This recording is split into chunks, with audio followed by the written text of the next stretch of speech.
السلام علیکم سر، آج کے کیس کے حوالے سے کیا کہیں گے؟ دیکھیے، عمران خان صاحب نے ہمیشہ عدالتوں کا احترام کیا ہے اور یہاں پہ پوری انٹینشن دیکھی جاتی ہے، لیکن سوال یہ پیدا ہوتا ہے کہ وہ پارٹیاں جو کہ اس وقت اثر اقتدار ہے پی ڈی ایم کی جماعتیں تمام نے عدالتوں پہ حملے بھی کیے ہیں، پولیٹیکل اٹیک بھی کیے ہیں اور عدالتوں کے بارے میں جو بیان بازی کی ہے اور جس طرح سے عدالتوں کے بارے میں انہوں نے جو کچھ بولا ہے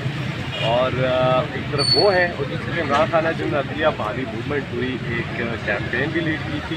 اور ساتھ میں پرنسپل گراؤنڈز کے اوپر کیونکہ عدلیہ بحال نہیں تھی، الیکشن 2008 کا بائیکاٹ بھی کیا تھا۔ عمران خان کی ایک ہسٹری ہے عدالتوں کا احترام کرنے کے حوالے سے، جو بھی فیصلہ ہے ہمیشہ عمران خان صاحب نے احترام کیا،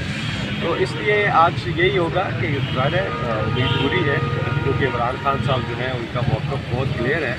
اور انہوں نے مزید وضاحت کے ساتھ اپنا موقف جو ہے گزشتہ دور جو ہماری ریلیز ہوئی ہے ان میں بھی بیان کر دیا، تو آج تو یہی ہے انشاءاللہ کہ عمران خان صاحب یہ اصل میں حکومت جو ہے بوکھلاٹ کا شکار ہے اور یہ پوری طرح سے ہر حربہ استعمال کرنے کی کوشش کر رہی ہے کہ کسی طرح سے عمران خان کو ٹیکنیکلی ناک آؤٹ کرے، کیونکہ پولیٹیکل میدان میں وہ مسلسل ناکام ہوتے جا رہے ہیں پی ڈی ایم والے، اور انشاءاللہ عمران خان سرخرو ہوں گے۔ آج بھی عدالت کا انشاءاللہ فیصلہ ان کے حق میں آئے گا